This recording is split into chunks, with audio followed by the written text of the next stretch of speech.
Assalamualaikum warahmatullahi wabarakatuh. Waalaikumsalam warahmatullahi wabarakatuh.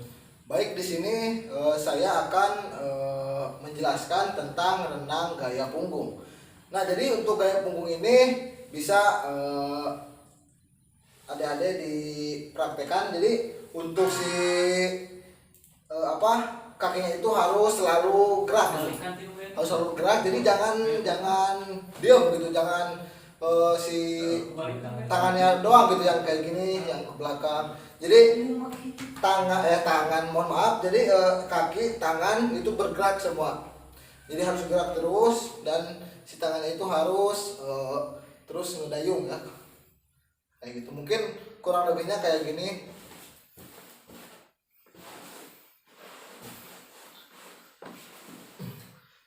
Nah, jadi si kaki itu harus selalu jangan diam gitu, harus selalu gerak. Jadi kayak gini.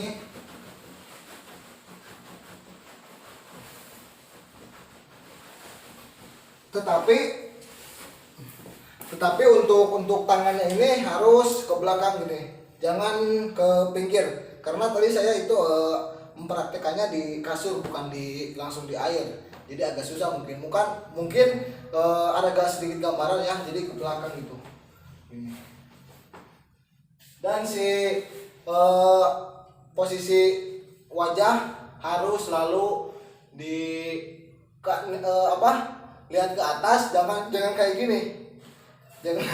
Jadi ya mohon maaf ya, jadi banyak ya orang yang melakukan gaya punggung ini kayak gini, jadi susah untuk tekniknya, karena itu salah satu teknik yang harus dilakukan. Jadi si air itu, posisi airnya itu, ini misalkan air nih, nah mungkin segini, ini telinga dan ketutup, jadi bakalan kayak apa ya, terapung gitu si wajahnya gitu, mungkin kayak gitu. Jadi bisa teman-teman lakukan secara langsung atau secara di air gitu, bisa dilakukan.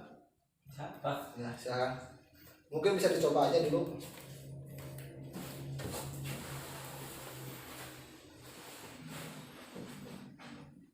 Ya, silakan.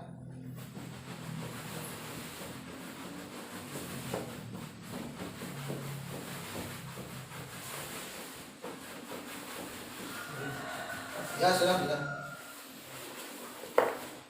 Mungkin udah mulai paham ya. Mungkin saya juga merasa gitu bahwa rekan-rekan itu sudah paham, tetapi yang sulitnya itu melakukan, karena melakukan itu tidak sesuai ekspektasi biasanya kayak gitu. Nah, tadi itu koreksi Bapak ya dari saudara Rijal, untuk si tangannya terlalu ke depan muka gitu, jadi kayak gini nih.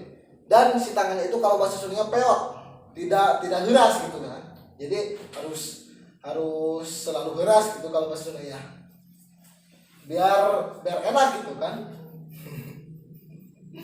Ya, Bapak lupa tadi untuk si kepala. Nah, jadi si kepala tersebut harus, kenapa Bapak selalu sarankan selalu melihat ke atas gitu, karena kalau melihat kayak gini, misalkan kayak gini renang, nah gini mohon maaf, kayak gini renang, efek sampingnya si kaki itu bakalan ke bawah gitu, jadi agak susah juga gitu melakukannya, karena kan kaki harus selalu gerak gitu.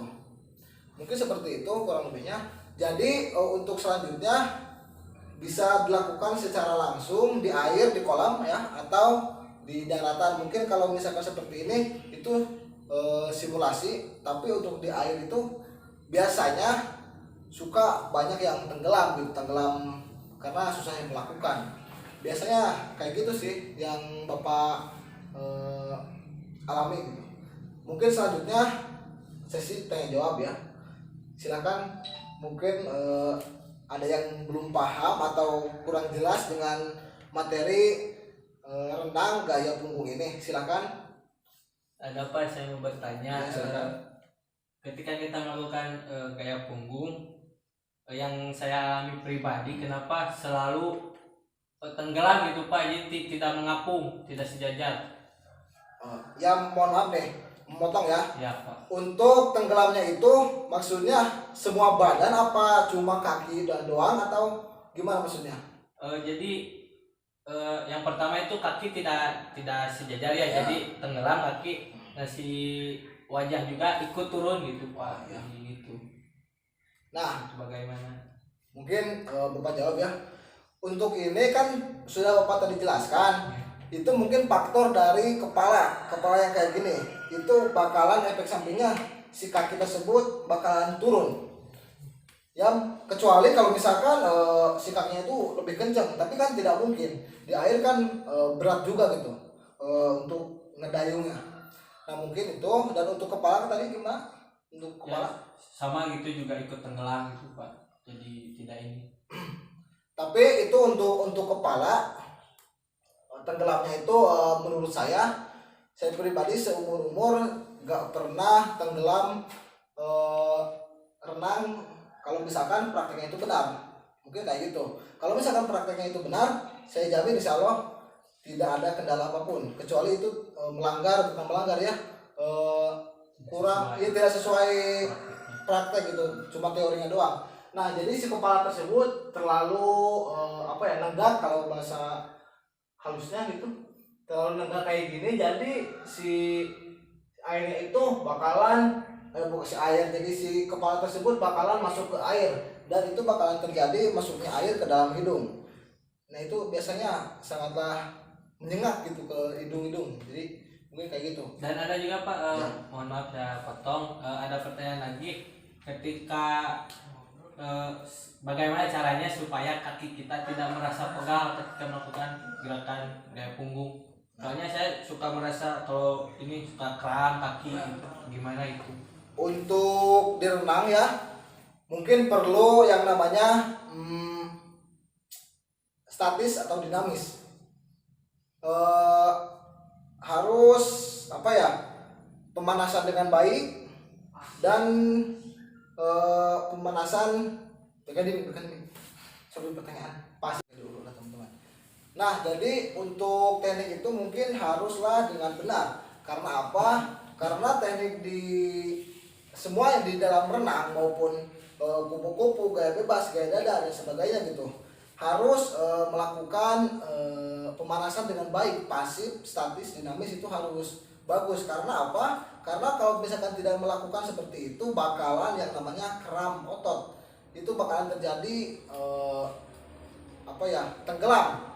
Itu sangatlah fatal, karena olahraga renang ini menurut saya olahraga yang paling ekstrim. Kenapa? Kalau misalkan kita dalam keadaan kram, terus misalkan kram di dalam air dan susah menggerakkannya, itu ya naudzubillah min dzalik kan itu, karena susah juga gitu. Harus melakukan pemanasan dengan baik gitu. Mungkin itu untuk yang pertama. Dan untuk selanjutnya, yang kedua tadi pegal-pegal gitu kan, Ya. sudahnya. Mungkin itu kan tadi faktor dari pemanasan kurang baik. Dan yang kedua, bagaimana caranya jika dalam renang gaya punggung itu tidak terlalu pegal. Untuk cara yang saya lakukan, yang pertama seperti biasa saja yang melakukan gaya punggung seperti ini. Jika sudah merasa pegal di bagian kaki, silahkan dikasih kecepatan dalam tangan gitu. Jadi bisa dilemesin dulu, tetapi untuk si kaki tersebut harus selalu gerak tapi biasa saja gitu. Bisa melakukan seperti ini, dan jangan terlalu kencang juga karena bakalan capek gitu. Jadi sesudah itu, jika sudah tidak merasa pegal, silahkan kembalikan lagi tenaganya. Mungkin bisa melakukan seperti itu, kembalikan lagi ke kaki dan melakukan seperti biasa saja. Mungkin itu trik saya yang saya lakukan selama saya renang dimanapun gitu. Cukup? Cukup Pak. Ya, mungkin kurang lebihnya kayak gitu. Mohon maaf jika ada kesalahan atau kata-kata yang kurang baik, mohon dimaafkan. Terima kasih. Wassalamualaikum warahmatullahi wabarakatuh. Waalaikumsalam warahmatullahi wabarakatuh.